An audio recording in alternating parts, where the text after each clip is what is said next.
reducing substance in stool. قاعد في معملك جات لك واحدة بتقول لك ابني طفل صغير، كل ما يجي يرضع يجيله إسهال. الدكتور طلب منه التحليل ده. يا ترى ايه أهميته؟ بنعمله ازاي؟ هنتكلم عن أسرار كتيرة جدا في التحليل ده وازاي بتشتغلوا بأدق طريقة جوه المعمل. فركز معايا وحضر كشكولك وقلمك وكوباية القهوة بتاعتك، ويلا بينا ندخل في حلقة النهاردة. بس قبل أي حاجة، لو انت اول مرة تشوفني ما تنساش تعمل لايك للفيديو، شير للقناة وسبسكرايب عشان يوصلك كل جديد. صلى على النبي ويلا بينا نبدأ مع بعض. معاكم كابتن اناليسيس.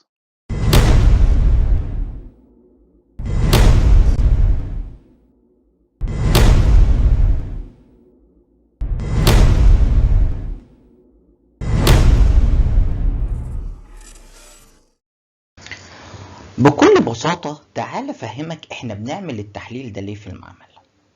بنعمله عشان نشوف هل الستول فيه سكر لاكتوز ولا مفيهوش سكر لاكتوز. التحليل ده بنعمله للأطفال، وده بيعرفني معدة الطفل ده بتهضم سكر اللاكتوز ولا لأ. تمام؟ الطبيعي إن الطفل يكون عنده إنزيم اللاكتيز، وإنزيم اللاكتيز ده اللي بيكسر لي اللاكتوز. فلو الطفل عنده ديفكت في الانزيم ده، عنده مشكلة فيه inborn metabolism error، ايه اللي هيحصل؟ قالك سكر اللاكتوز مش هيتكسر، وبالتالي هيديني ايجابية في التحليل. وهنا لازم ابعد الطفل عن اللبن ومنتجاته. تعال اقولك شوية معلومات مهمة. لازم عينة الستول تروح المعمل خلال ساعة بالظبط، maximum 1 hour. ليه؟ قالك لأن سكر اللاكتوز بيحصل له تكسير من 2 ل 4 ساعات، فلو العينة اتأخرت عندي اللي هيحصل؟ قالك هيديني فولس نيجاتيف. طب امتى أعمل التحليل؟ قالك بنعمله للطفل لما الطفل ده يكون بيعمل براز بكثرة، وطبيعة البراز بتكون رطبة مش ماسكة نفسها، وده هيفيد إن الطفل ده عنده التهابات في المعدة والأمعاء نتيجة لعدم القدرة على امتصاص اللاكتوز.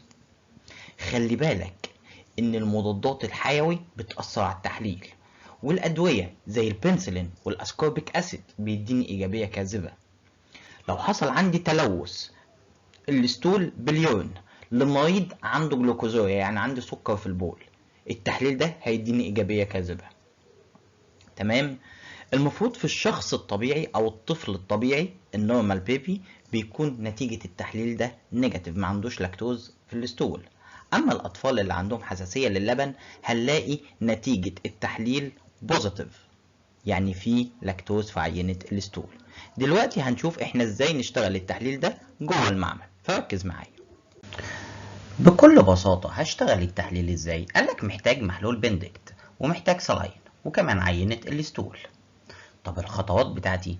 قالك هاخد 4 ملي من النورمال سلاين، واحط عليه قطعة مناسبة من الستول، واعمل ميكس كويس جدا. هغطي الانبوبة واعمل ميكس كويس جدا لحد ما يحصل ان الستول يدوب في السلاين. بعد كده هعمل سنترفيوج 4000 دورة لمدة 5 دقايق، وبعد كده هفصل الجزء الاعلى لو في اي شوائب عندي، وهاخد 2 ملي من الخليط اللي انا عملته بين الستول والسلاين، واضيف عليه 3 ملي من محلول بندكت، وابدأ اسخن لحد الغليان. لو حصل عندي اللون اتغير من اللون الازرق لاي لون تاني زي الاخضر او الاصفر او البرتقالي او الاحمر، كده التحليل ايجابي عندي. الصورة اللي قدامي بتوضح لي النيجاتيف والبوزيتيف بالنسب المختلفة بتاعتهم.